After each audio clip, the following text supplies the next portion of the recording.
Karena dia lebih berpegang kepada ijtihad syekhnya, kepada gurunya. Ya, kalau disampaikan sesuatu, kamu ini belum paham agama, kamu tidak mengerti agama itu dua macam. Ada syariat, ada hakikat. Ya. Kalau dibacakan dalil ayat hadis, wah ini salafi cuma kenal kulit-kulitnya aja. Ya, dia tidak kenal isinya.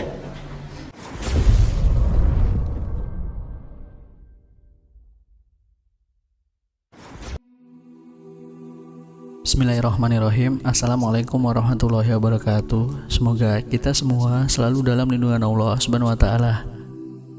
Seperti yang kita semua tahu, Aswaja Sufi adalah firqah halu dalam Islam, di mana mereka sering membuat cerita-cerita khurafat dan kebanyakan ceramah-ceramah dari ulamanya berisi dongeng-dongeng yang halu.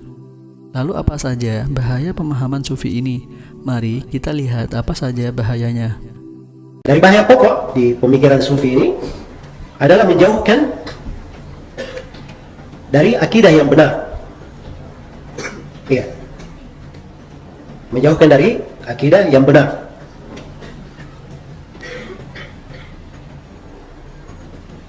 Baik.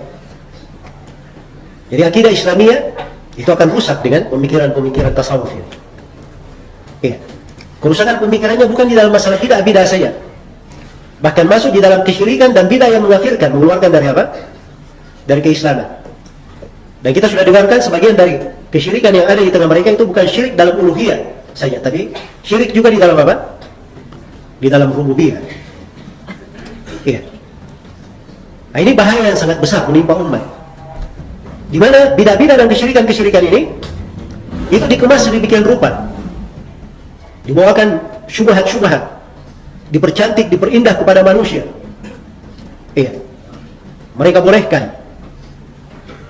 Akhirnya banyak orang yang tidak mengenal jalan yang lurus, tidak mengenal akidah yang benar yang dibawa oleh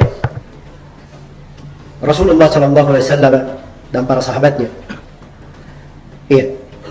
Maka ini dari bahaya besar ya, yang menyebabkan seorang itu rusak akidahnya. Iya. Jadi ini yang pertama dari bahaya mereka. Kemudian yang kedua juga dari bahayanya pemikiran tasawuf ini itu akan membawa seseorang untuk meremehkan Al-Quran dan Sunnah Rasulullah SAW. Ya. Karena dia lebih berpegang kepada ijtihad syekhnya, kepada gurunya. Ya, kalau disampaikan sesuatu, kamu ini belum paham agama, kamu tidak mengerti agama itu dua macam. Ada syariat, ada hakikat. Ya. Kalau dibacakan dalil ayat hadis, wah ini salafi cuma kenal kulit-kulitnya aja. Ya, dia tidak kenal isinya. Ya. Tidak ada penghormatan kalau dibacakan Al-Quran dan hadis Rasulullah SAW. Iya. Dan ini sudah kekeliruan yang jelas ya, karena Nabi SAW itu beliau membacakan Al-Quran, hadisnya itu yang hadir di depannya ada orang kota, ada orang badui, ada orang yang cerdas, ada orang yang lambat pemahamannya. Tapi yang dibacakan oleh Nabi sabar ayat Al-Quran dan hadis-hadisnya. Iya.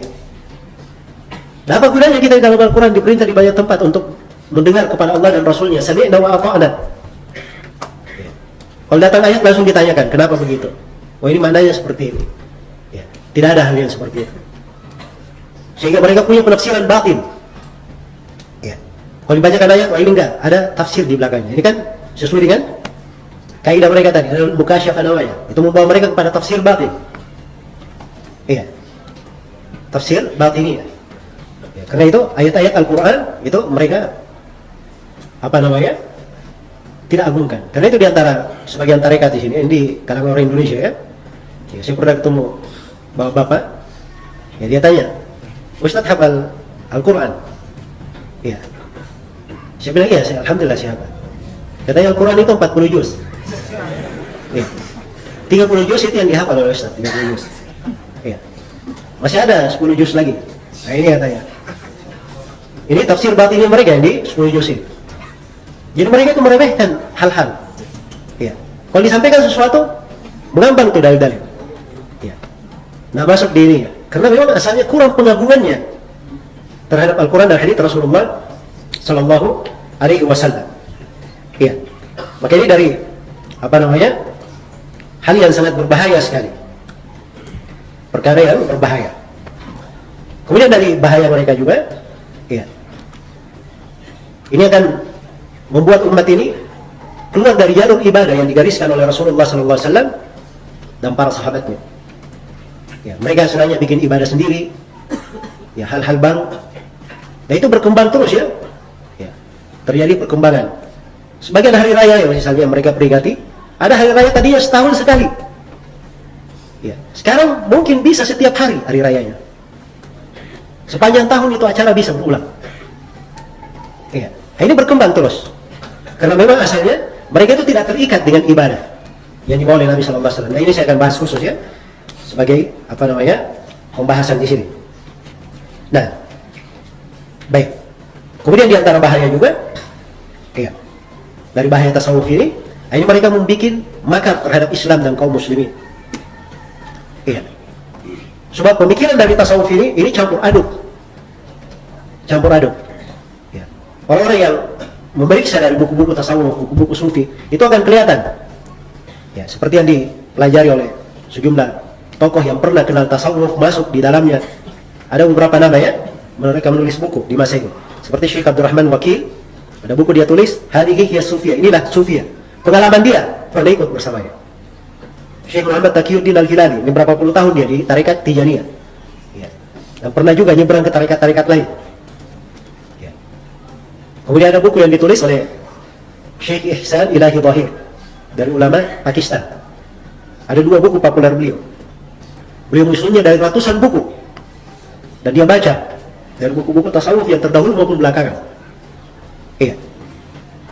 Maupun yang belakangan. Maka kelihatan di situ bagaimana pemikiran-pemikiran tasawuf ini masuk dan berbagai. Ada yang dari Nasara, ada yang dari Yahudi, ada yang diambil dari India, masuk di dalam pemikiran agama-agama wathaniyah. Itu masuk di dalam ritual-ritual ibadah yang mereka kerjakan. Iya.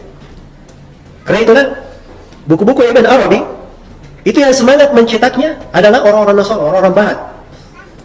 Ya. Dan buku yang paling pertama dikeluarkan di masa sekarang, bukunya Ibn Arabi dicetak, itu yang cetak orang-orang yang orientalis di Barat sana. Mereka memang semangat memasukkannya. Ya. Karena Ibn Arabi ini kadang dia memang duduk di gereja. Ya. Dan kadang sebagian hal yang ada pada orang-orang Nasara dianggap lebih baik oleh Ibn Arabi. Jelas ya?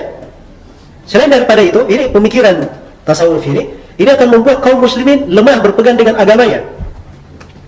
Karena itu dibiayai besar-besaran. Ya. Oleh orang-orang kufar. Ini bukan cerita ini lagi, masa ada universitas Islam di sini. Ketika awal kali mahasiswa masuk, itu dididik dulu tasawuf. Ya. Dididik tasawuf yang melatihnya orang Amerika. Masya Allah. Ya. Ini dari hal yang hendaknya diperhatikan, dari bahaya-bahaya yang masuk. Dan ini sudah ada dari masa dahulu. Bagaimana mereka bikin makar dengan orang-orang kufar di dalam membahayakan umat Islam. Ya, dan juga di dalam masalah tasawuf ini dari bahayanya juga, ya, ini disingkap oleh orang-orang yang masuk di dalam tarekat itu sendiri. Iya. Bahwa mereka itu kadang bikin tarekatnya memang untuk mengumpul dunia saja. Mengumpul dunia. Bayangkan dia masuk di dalam tarekat, penghasilannya harus dipotong 10%, sekian persen, Masya Allah. Ya, kalau lumayan hasilnya daripada dia kerja. Ya. Jadi disingkap oleh sebagian orang. Sampai Syekh Taqiyuddin Al-Hilali ketemu dengan sebagian orang yang dulunya dia juga punya tarekat. Ya, masuk ke dalam tarekat, kemudian dia keluar masuk ke tarekat yang lain. Ya, orang kenal dia masuk di tarekat itu, ternyata dia sudah taubat juga. Ketika ditanya, oh dia bilang itu tarekat kami aja yang buat-buat untuk dapat harta saja. Jadi sendiri mengaku dalam hal itu. Dia mengaku. Iya. Dari hal-hal yang seperti ini itu berjalan. Dan ini dari bahaya. Dari kerusakan yang terjadi di tengah dari umat ini. Ya begitulah bahaya pemahaman sufi teman-teman. Menjauhkan umat Islam dari akidah yang lurus. Ibadahnya pun banyak modifikasi, sehingga lahirlah banyak bid'ah-bid'ah di tengah masyarakat. Kita berdoa semoga Allah SWT selalu melindungi kita dan keluarga kita semua dari firqah-firqah yang menyimpang. Dan semoga Allah SWT memberi hidayah saudara-saudara kita yang sudah terperosok ke jurang firqah-firqah tarekat sufi. Wallahu a'lam bishawab. Wassalamualaikum warahmatullahi wabarakatuh.